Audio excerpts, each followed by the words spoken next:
Assalamualaikum warahmatullahi wabarakatuh. Sahabatku, saudara-saudaraku, kaum muslimin dan muslimat dimanapun antum berada, Alhamdulillah kita bisa bertatap muka dalam keadaan sehat walafiat. Mudah-mudahan kesehatan lahiriah ini juga ditopang kesehatan batiniah, sehingga kita betul-betul sehat dalam arti yang sebenarnya di dunia sampai nanti ke jannah. Amin, Allahumma amin. Nah, menjadi manusia yang tenang. Pertanyaannya, kalau nggak jadi manusia yang tenang, mau jadi manusia yang seperti apa?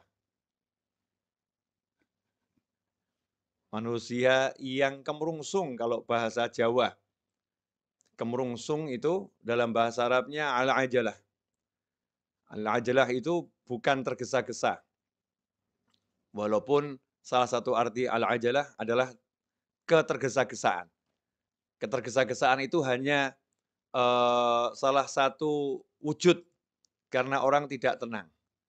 Maka dikatakan dalam sebuah riwayat, "Ata'anni minallah wal ajalah minasyaitan." Atau kama qala sallallahu. Bersikap tenang itu adalah berasal dari Allah, wal ajalah dan bersikap tidak tenang, lawannya ata'anni tadi, bersikap tidak tenang adalah dari setan. Karena itu kalau kita pengen jadi manusia yang hidupnya itu selalu dalam naungan Allah Ta'ala, pertolongan Allah Ta'ala, rahmatnya Allah Ta'ala, maka kita harus bisa menjadi manusia yang tenang. Nah, caranya bagaimana? Ini yang akan kita bahas bersama. Insya Allah, doakan saya dikasih ilmu yang manfaat, sehingga antum bisa mendengarkan, dapat ilmu yang manfaat, dan manfaatnya berkelanjutan sampai ke jannah. Amin. Allahumma amin. Walaupun pertemuan kita sesaat, pertemuannya agak lama, mudah-mudahan manfaatnya selama-lamanya. Amin. Kenapa kita jadi tidak tenang? Jawabannya adalah karena kita merasa terancam. Terancam jabatannya, jadi nggak tenang. Terancam batas waktu pengerjaan tugasnya, jadi nggak tenang. Terancam batas waktu membayar hutang. Sudah tiba waktunya, duitnya belum ada, jadi nggak tenang. Ya, semua keterancaman itu membuat kita jadi nggak tenang. Kenapa kita jadi nggak tenang ketika terancam? Karena kita bergantung pada sandaran yang tidak boleh dijadikan sandaran. Jadi kita menggantungkan harapan kepada sandaran-sandaran yang tidak boleh dijadikan sandaran. Di mana Allah telah mewahyukan di dalam surat Al-Ikhlas, "Qul huwallahu ahad, Allahus samad." Katakanlah, hanya Allah yang Maha Esa. Kalau bahasa lugasnya, yang ada itu cuma Allah, yang lain nggak ada.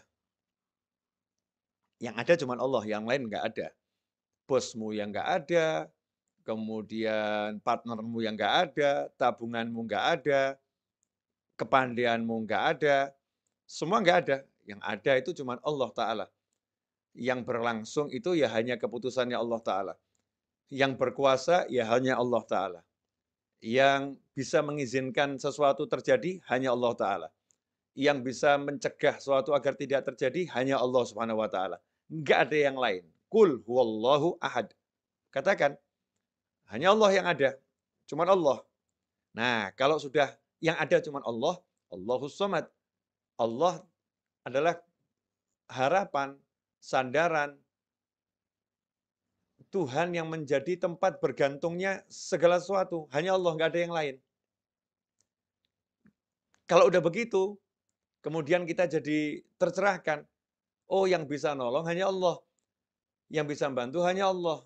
Yang bisa menyelesaikan masalah kita hanya Allah. Yang bisa ngasih kita rezeki hanya Allah. Yang bisa hanya Allah. Yang mampu membuat jadi tidak bisa hanya Allah. Yang bisa mencegah hanya Allah, nggak ada yang lain. Disitulah kemudian kita menjadi tenang. Kenapa? Karena urusan sama Allah itu semua serba mudah. Nggak ada urusan sama Allah ruwet. Nggak ada susah. Semua serba mudah. Simple. Mau ketemu paling mudah ketemu Allah. Mau ketemu Habib Novel, susah. Ya mesti atur jadwal harinya, udah harinya datang ke Solo, tiba-tiba Habibnya lagi ngaji online, nggak bisa nemuin tamunya. Ditunggu selesai ngaji online, tamunya ketiduran, Habibnya pergi ke mall, misal gitu kan ya. Wah, tadi udah keluar Habibnya ke mall, susah nih mau nemuin Habib Novel. Muncullah kalimat, Habib Novel susah ditemuin. Tapi sejak kapan ada kalimat Allah susah ditemuin? Nggak ada. Nggak ada. Ngomong sama orang yang paling kita cintai, suami atau istri. Masya Allah.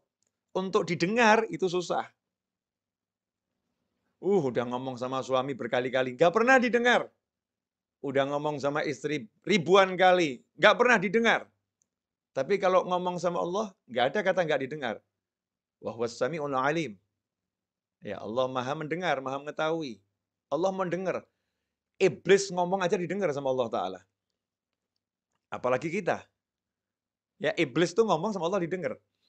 Allah kalau udah maha mendengar itu nggak pilah-pilah. Yang ngomong itu wujudnya seperti apapun, wujudnya iblis, wujudnya setan, wujudnya siapapun, didengar sama Allah Ta'ala.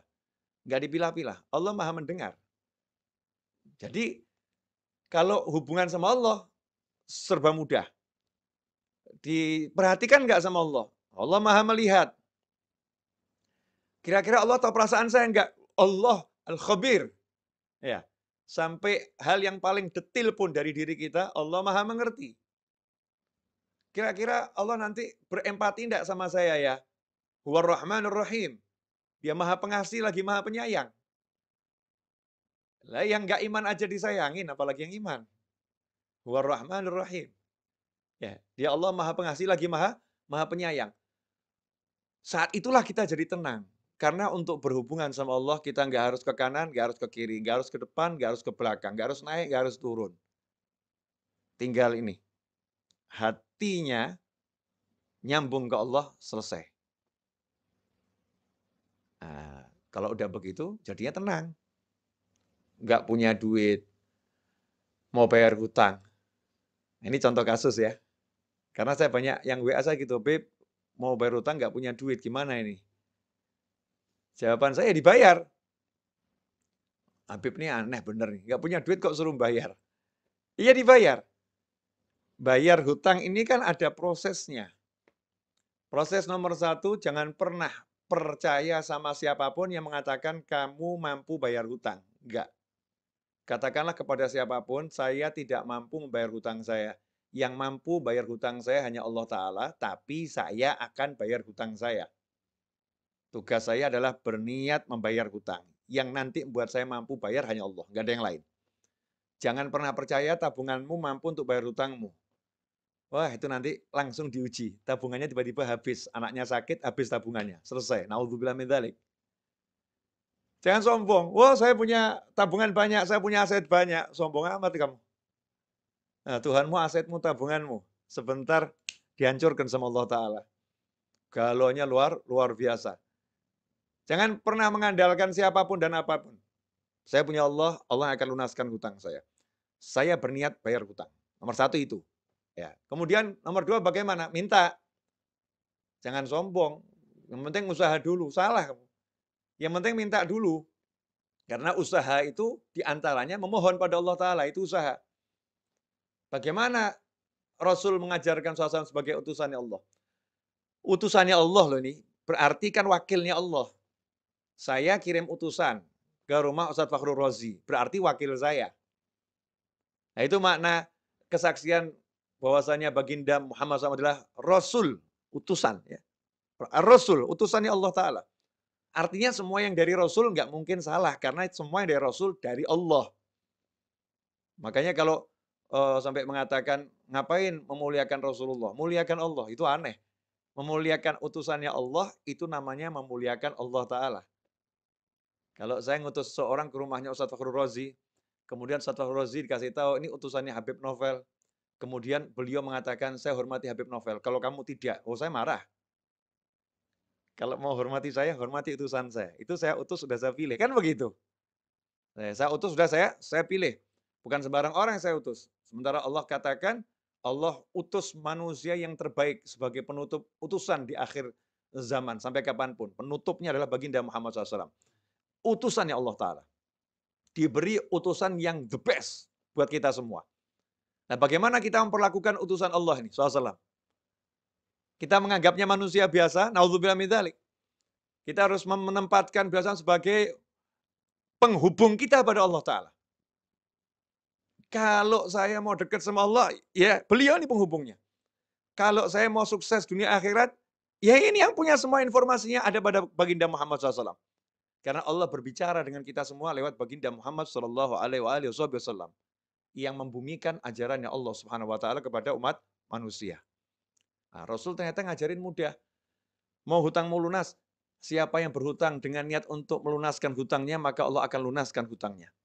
Siapa berhutang dengan niat untuk tidak melunaskan hutangnya, maka Allah akan hancurkan hartanya. Kama qala sallallahu. Ngeri. Bukan cuman nggak lunas tuh, bahkan hancur hartanya. Bisnisnya akan remuk semua kalau niatnya nggak baik. Tapi kalau niatnya baik, mau melunaskan hutang, Allah akan melunaskan hutangnya. Nomor satu itu. Kemudian nomor dua, suruh baca doa. Banyak sekali doa dan amalan dari Nabi Muhammad SAW. Ada yang menjadi amalan dibaca tiap pagi. Ada yang dibaca tiap selesai sholat. Amalkan semua itu. Yang amalan pagi hari diamalkan untuk pelunas hutang. Amalan selesai sholat diamalkan untuk pelunas hutang. Ya, kemudian apa lagi? Melunaskan hutang orang lain. Maksudnya kalau kita punya piutang nih, kita punya piutang, ya kita jadi manusia yang juga baik sama orang-orang yang nggak bisa bayar. Dah, kamu saya lunaskan. Kamu saya lunaskan. Walaupun kita masih punya hutang banyak ini. Tapi ini orang-orang susah semua, nggak bisa bayar. Kita lunaskan, lunaskan, lunaskan. Nah, nanti kalau kita udah begitu, ini tahap level awal dasar udah kita jalankan, maka rahmat udah datang tuh. Rahmati qaribum minal muhsinin. Rahmatku dekat dengan orang-orang yang suka berbuat kebajikan, orang-orang ihsan. Nah, tahap berikutnya mulai usaha. Ini tadi ya semua kan satu paket ya, jangan dipilah-pilah. Jangan dikasih jarak 2 tahun kemudian baru usaha, bukan loh ya. Bukan urutan waktu 2 tahun kemudian, 3 tahun, enggak. Segera langsung, usaha. Ini usaha saya untuk melunaskan hutang saya dengan izin Allah Ta'ala. Nah, nanti Allah akan apa? وَالَّذِينَ جَاهَدُوا فِينَا لَنَهْدِيَنَّهُمْ سُبُلَنَا وَإِنَّ اللَّهَ لَمَعَ الْمُحْسِنِينَ. Janjinya Allah Ta'ala, وَالَّذِينَ جَاهَدُوا فِينَا, dan barang siapa sungguh-sungguh menempuh jalan kami, salah satunya ini, sungguh-sungguh menempuh jalannya Allah Ta'ala dalam melunaskan hutang. Itu kan ya, salah satu contoh. Walladzina jahadu fina lanahdiyannahum subulana. Maka kami akan tunjukkan, kami bimbing. Kalimatnya itu lanahdiyannahum dengan lam taukid, nun taukid. Kami sungguh akan bimbing dia menempuh jalan kami. Enggak suruh jalan sendiri. Allah enggak cuma kasih jalan, ini jalannya terus jalan sendiri, enggak. Jadi kalau hidayah itu selalu dengan bimbingan, guide, al-hadi. Selalu membimbing, enggak ditinggalkan. Dibimbing untuk menempuh bukan satu jalan, jalan-jalannya Allah Ta'ala. Sehingga orang yang sudah menerapkan syariatnya Nabi Muhammad SAW tidak akan pernah kehilangan ide, tidak akan pernah kehabisan cara, tidak akan pernah kehabisan jalan, karena Allah bukan bimbing dia satu jalan, Allah akan bukakan miliaran jalan. Nih, nih, nih, nih, nih. Nah kalau begitu ya tenang saja. Lawang dikasih tahu sama Allah solusinya segitu banyak kok. Masa nggak tenang? Bleng, bleng. Nah yang ada kan sekarang gimana? Pusing, mata gelap, nggak ada solusi. Gimana ini? Mentok, taunya cuma satu jalan. Jalannya apa? Cari duit. Lupa sama yang ngasih duit. Yaitu Allah Subhanahu wa Ta'ala. Nah ini tenang ini kalau kita mau kembali pada Allah Subhanahu wa Ta'ala. Kalau kita nggak mau kembali sama Allah, nggak bakal tenang. Apapun yang kita andalkan akan buat kita susah. Apapun yang kita harapkan akan membuat kita menjadi galau, resah. Tapi kalau kita kembali pada Allah Ta'ala, bersandar sama Allah Ta'ala, maka selesai masalah. Contoh, ini contoh bersandar sama Allah. Kita masih ingat betul dalam hadis disebutkan, ada 3 orang berteduh di dalam sebuah gua. Ya, sebuah gua di sebuah bukit. Saat berteduh, tiba-tiba ada batu yang jatuh dari atas gunung itu, menutup persis di mulut gua. Tanpa celah. Ketiga orang di dalamnya tidak bisa keluar. Batunya besar. Ya, naluri manusia berusaha menggeser batu. 3 lelaki perkasa menggeser batu yang besar. Gotong royong bertiga itu dorong, batunya nggak gerak, orangnya yang terpental. Tuh, wah, orangnya yang gerak, batunya enggak. Kenapa seperti itu? Karena batunya terlampau besar. Apa yang dilakukan? Apakah bersandar pada kekuatannya? Apakah bersandar pada tenaganya? Itu yang menyelesaikan masalah? Apa kemudian berharap ada orang nanti yang bawa traktor, buka nyingkirin batunya, itu menyelesaikan masalah? Enggak. Yang diajarkan oleh Nabi Muhammad SAW saat itu adalah langsung kembali kepada Allah Ta'ala. Udah jangan mikir manusia lagi, udah kayak gitu kok mikir manusia. Ya siapa tahu ya nanti ada manusia di luar nolong saya, siapa tahu ada, siapa tahu ada, siapa tahu ada. Ya yang pasti ada kan Allah, kalau yang lain kan nggak ada. Lah ngapain mikirin yang nggak ada, yang ada nggak dipikirin? Kan bodohnya kita luar biasa. Nah, kan Allah ada, selalu ada. La ilaha illallah Muhammadur Rasulullah SAW. Maka saat itulah yang satu mulai ngomong. Ini hadisnya kan panjang tuh ya. Saya ambil poin singkatnya saja. Ya Allah, saya pernah ya mencintai seorang wanita. Cinta luar biasa. Dia saya ajak zina.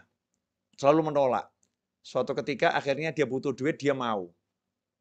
Nah, ketika dia sudah mau saya ajak zina, uang udah saya serahkan karena dia butuh duit tadi untuk kepentingan keluarganya yang mendesak. Tapi dia ini orang yang baik, terus dia bilang sama saya gitu.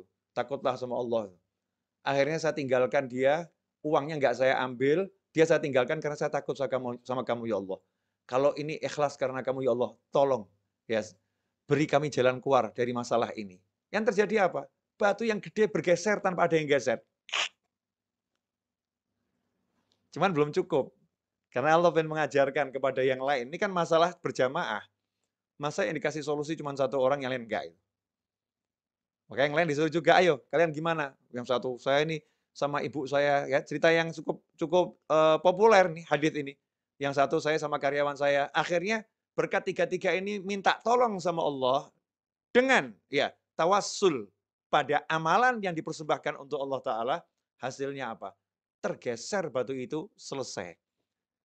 Jadi sebetulnya mudah ya nyelesain masalah itu. Ngerayu Allah. Ya, suruh ngerayu Allah aja kok nggak bisa ngerayu suaminya, Masya Allah. Sampai nangis-nangis. Ya, nangis. Ngerayu suaminya. Nggak dikasih. Tolong yang beliin handphone yang. Udah nangis nggak dikasih. Sakit itu. Ngerayu istrinya. Ayo yang pindah rumah gitu ya. Di rumah orang tua saya, ikut orang tua saya. Suaminya yang ngerayu istrinya. Sampai nangis. Istrinya tambah marah-marah. Pinter ngerayunya. Gagal juga. Ya sakit hati. Nah ini kalau kita merayu Allah Subhanahu Wa Taala, Masya Allah, merayu Allah itu mudah. Allah itu dirayu dengan oleh hambanya itu senang gitu. Karena Allah maha mencintai. Ya Allah maha mencintai. Jika kalau ada yang merayu Allah, Allah senang. Ya tinggal kita bermanja-manja sama Allah Subhanahu Wa Taala. Ya Allah, wah cari duit susah ya Allah. Ini kata orang-orang cari duit susah ya Allah. Tapi kalau carinya dari kamu nggak pernah susah kan ya Allah. Ya, please ya Allah, ini saya lagi mau jualan barang nih ya Allah.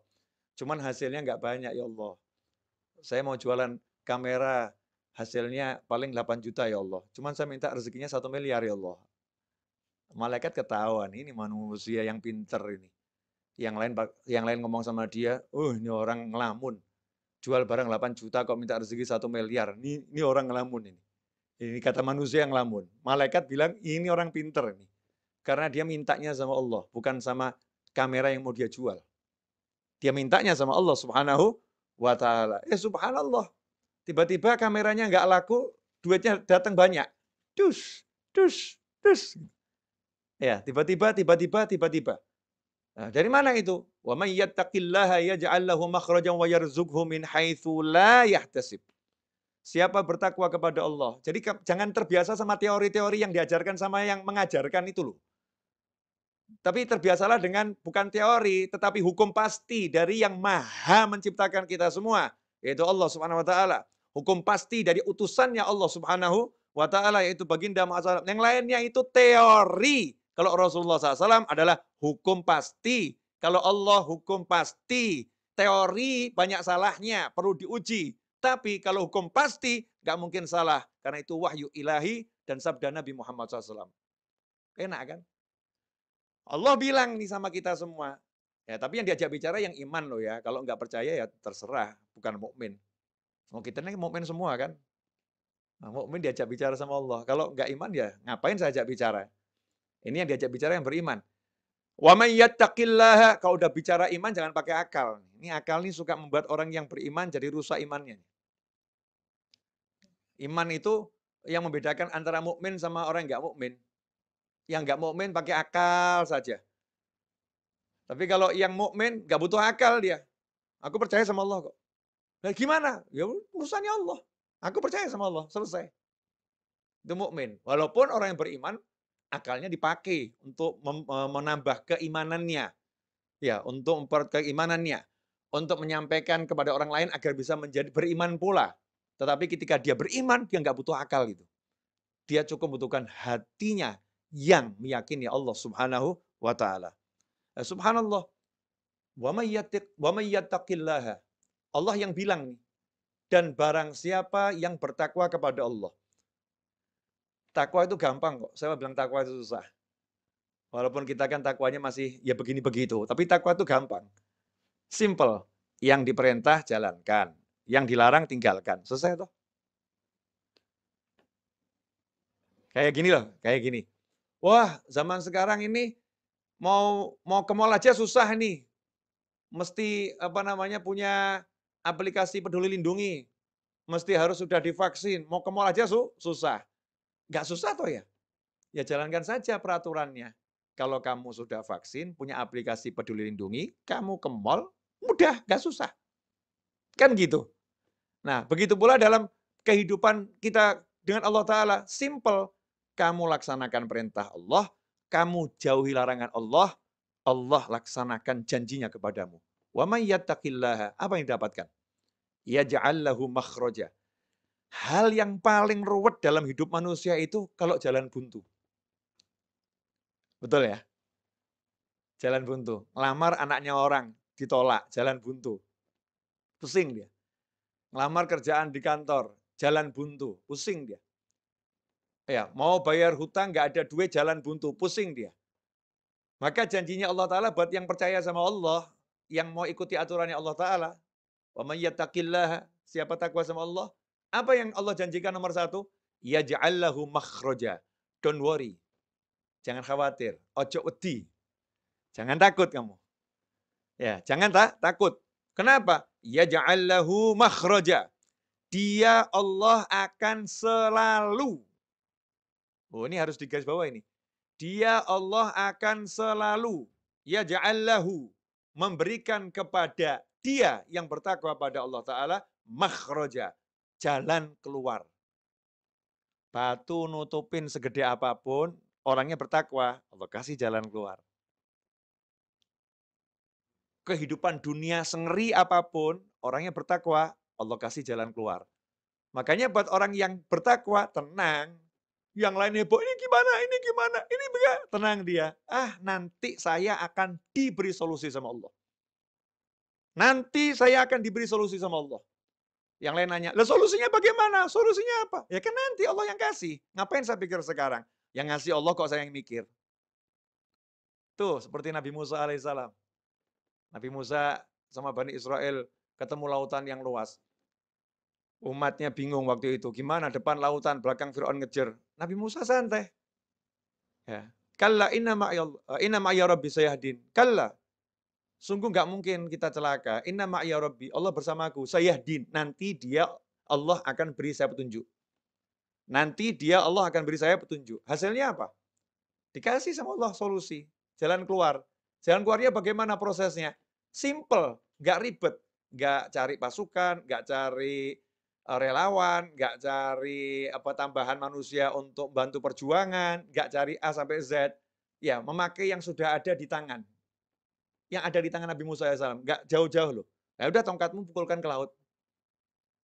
Solusi yang nggak masuk akal manusia.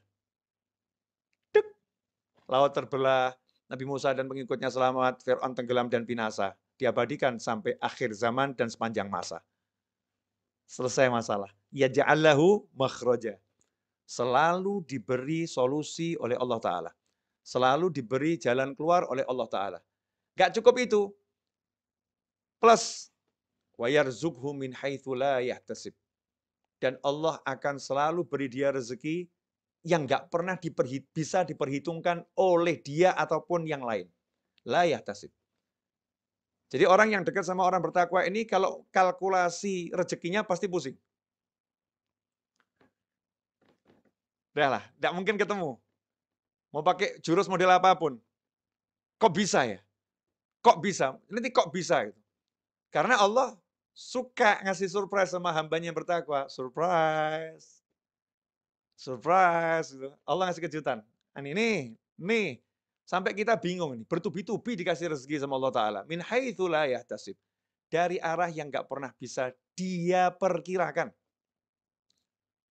Dia sehebat apapun punya ilmu apa tuh Mas Eto kalau untuk memprediksi namanya apa itu? Kita kalau misalnya punya data apa itu nah, istilahnya itu. Seperti Google tuh punya kalau Google bisa bagus itu karena punya bukan AI Mas Eto. Namanya ilmunya kalau di matematika itu. Saya sudah nggak sekolah soalnya. Apa nih Mas Eto atau ini siapa pemirsa yang tahu nih? Ya, coba ditulis di chat. Apa namanya itu? Statistik. Ya, ketemu. Nanya sama kalian nggak dijawab, udah nanya sama langit. Statistik. Gitu. Ilmu statistik. Ya, walaupun dia punya data yang lengkap, ya kehidupan Pak Yai ini dari umur sekian sampai sekian didata semua koleganya sampai terus dia perkiraan saya hari ini Pak Yai, Habib, Ustadz, ya Fulan atau Fulanah akan dapat rezeki dari arah sini. Allah akan kasih arah yang lain. Yang ngasih aku bukan statistikmu. Aku udah bilang, yaj'allahu makhraja wa yarzuqhu min haitsu la yahtasib. Udah la yahtasib, udah jangan kamu hitung. Jangan kamu pikir, jangan kamu cari-cari, nggak bisa. La yahtasib. Allah udah bilang, nggak pernah bisa diduga rezekinya orang yang bertakwa. Nggak bisa, itu Allah menunjukkan kemampuannya memberi rezeki. Allah menunjukkan kemahakuasaannya dalam beri rezeki. Allah menunjukkan otoritasnya kepada manusia. Kamu nggak bisa, hanya aku yang bisa. Asyik itu. Min haitsu la yahtasib. Jadi tenang, orang bertakwa itu nggak pernah mikirin rezekinya hari ini atau besok. Tugasnya apa? Jalankan perintah, tinggalkan larangan. Perintahnya suami cari nafkah. Ya, cara cari nafkah keluar ke pasar misalnya. Ya keluar ke pasar. Perintahnya ketika keluar ke pasar bagaimana berdoa. Perintahnya ketika di pasar bagaimana? Baca doa, jaga pandangan, jaga pendengaran. Cari rezeki ke pasar, ngerumpi, gunjing, ghibah, namimah. Masya Allah.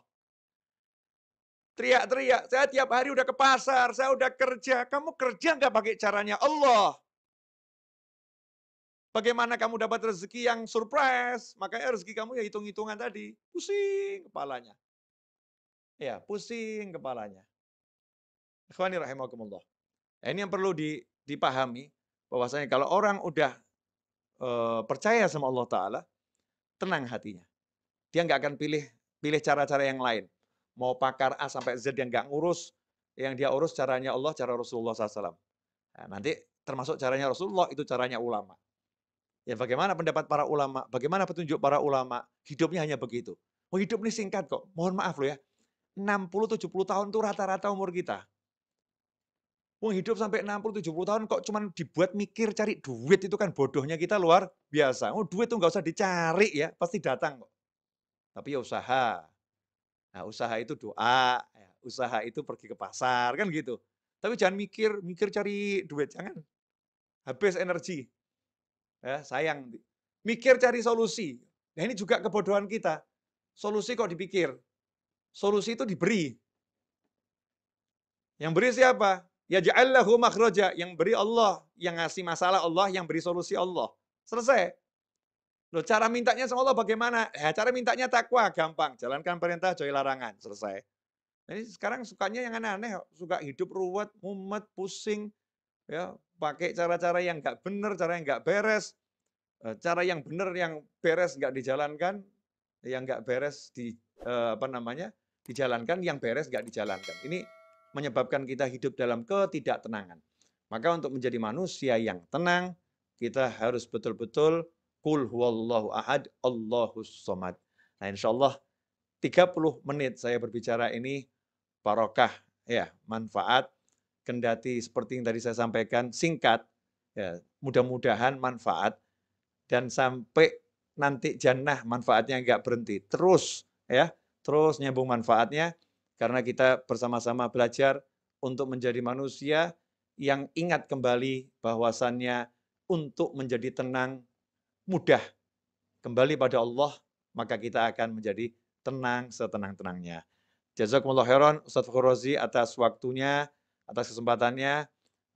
Insyaallah kita ketemu lagi di waktu yang akan datang, dan semoga Ustaz Fakhr Razi beserta sekolahannya, ya, beserta guru-guru yang di sana, wali murid, semua yang bekerja di sana diberi oleh Allah Ta'ala kemudahan dalam segala hal yang diridhoi Allah Ta'ala, dijauhkan dari segala kesulitan, dari segala petaka, musibah, diberi kesehatan lahiriah dan batiniah, dijadikan anak didiknya bisa menjadi orang-orang yang semakin bertakwa pada Allah Subhanahu wa taala, dan mudah-mudahan diberi rezeki zahiran wa batinan, berlimpah ruah, datang dari segala arah tanpa susah payah, dan insya Allah kita semua oleh Allah Subhanahu wa taala dijadikan sebagai orang-orang saling mencintai di jalan Allah, orang-orang saling menyayangi di jalan Allah, saling mengunjungi di jalan Allah, dan kelak kita dipertemukan dengan baginda Muhammad sallallahu alaihi wasallam, dan semoga setelah usia panjang dalam semua kebaikan, kenikmatan, ketaatan, keridhaan, kebaikan, kekayaan, kemudahan, kesenangan, kita diberi akhir usia husnil khatimah.